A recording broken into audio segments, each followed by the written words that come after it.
యేసుక్రీస్తు వారి నామమున అందరికీ వందనాలు ఇచ్చుకున్నానండి. అందరూ బాగున్నారా? పరిశుద్ధ గ్రంథంలో నుండి నేను మీకు ఒక మాట తెలియజేశానండి. ఆ మాట ఏమనగా, యోహాను రాసిన మొదటి పత్రిక 3వ అధ్యాయము 3వ చదువుకున్నామండి. ఆయన యందు ఈ నిరీక్షణ పెట్టుకొనిన ప్రతి వాడును ఆయన పవిత్రుడై ఉన్నట్టుగా తాను పవిత్రుడిగా చేసుకును. ఈ వాక్యం ప్రార్థన చేసుకున్నామండి. పరిశుద్ధుడైన మా తండ్రి, ప్రేమ నమ్మకం కలిగిన మా దేవ, మీ ఘనమైన శ్రేష్టమైన నామం ప్రభువా, మీకే వందనములు స్తుతులు స్తోత్రం ఇచ్చుకున్నాం ప్రభువా. ఇక ప్రభు వాక్యం నాకు అనుగ్రహించి ప్రభువా, మనం మీరే చెప్పుటకు సహాయం చేయండి, మీరు దీవించండి. నాకు మంచి దండం దయచేయండి ప్రభు. వింటున్న వారికి మంచి జ్ఞానాన్ని దయచేయమని దీవించమని మా ప్రభువుకి రక్షకుడైన యేసుక్రీస్తు వారి శివపదనామమున ప్రార్థన చేయుచున్నాము తండ్రి, ఆమేన్.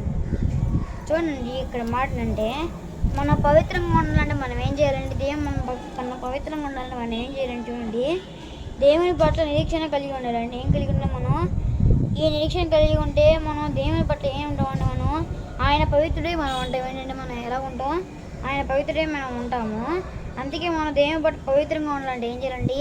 ఆయన నిరీక్షణ కలిగి ఉండాలి, ఆయన విశ్వాసము కలిగి ఉండాలి. ఆయన విశ్వాసం కలిగి ఉండాలి. ఫస్ట్ మాట చూడండి.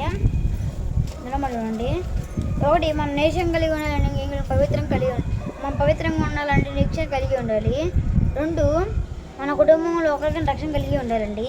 ఇది చూడండి, మనం నిరీక్షణ కలిగి ఉంటే దేవుని మీద ఆశ పెట్టుకుని ఉంటాం. మనం ఎలా మంది దేవుని పిల్లలా ఉంటాం.